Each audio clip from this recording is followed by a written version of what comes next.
Hi friends, இப்போ AK64 படத்தில் மோகன்லால் ஒரு பிவோட்டல் ரோலில் நடிக்க போறாரு. அண்ட் இந்த நியூஸ் தான் இப்போ காலையிலேருந்து செம்ம நியூஸாக போயிட்டு இருக்கு. அண்ட் இந்த நியூஸ் குட் பேட் அக்லி படத்தோட ப்ரொமோஷன் அப்பயே பயங்கரமா வைரலாக போயிட்டு இருக்குது. அண்ட் இப்போ இந்த நியூஸ் கன்ஃபார்ம் தான் அப்படின்னு நிறைய சினிமா ட்ராக்கர் சொல்லியிருக்காங்க. டே பை டே நம்ம AK ஃபேன்ஸ் எல்லாம் வெயிட் பண்றது AK64 படத்துக்காக தான். ஏன்னா குட் பேட் அக்லி ரிலீஸ் ஆகி இத்தனை மாசம் வரைக்கும் எந்த ஒரு அப்டேட்டும் இல்லாம இருக்கும்.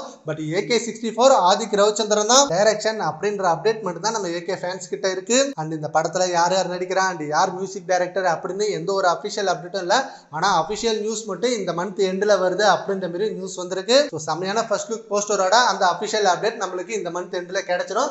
அப்ப தெரியும் இந்த படத்துல யார் யார் நடிக்கிறாங்க.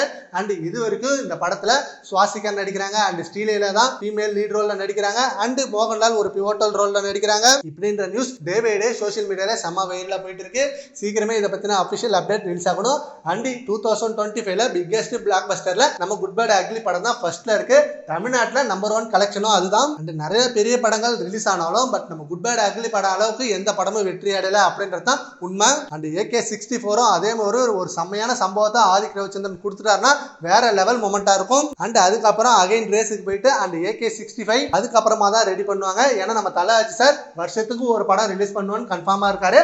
அண்ட் ஒரு படம் முடிச்சுட்டா நெக்ஸ்ட் ரேஸுக்கு போயிட்டு அகைன் தான் அதுக்கு அடுத்த படத்தை முடிவு பண்ணுவோம் அப்படின்ற மாதிரி முடிவுல இருக்காரு. ஓகே ஃப்ரெண்ட்ஸ், AK64ல மோகன்லால் இணைய போறாரு. அதை பத்தி உங்க ஒப்பீனியனை நம்ம கமெண்ட் பாக்ஸ்ல கமெண்ட் பண்ணுங்க. Thank you friends.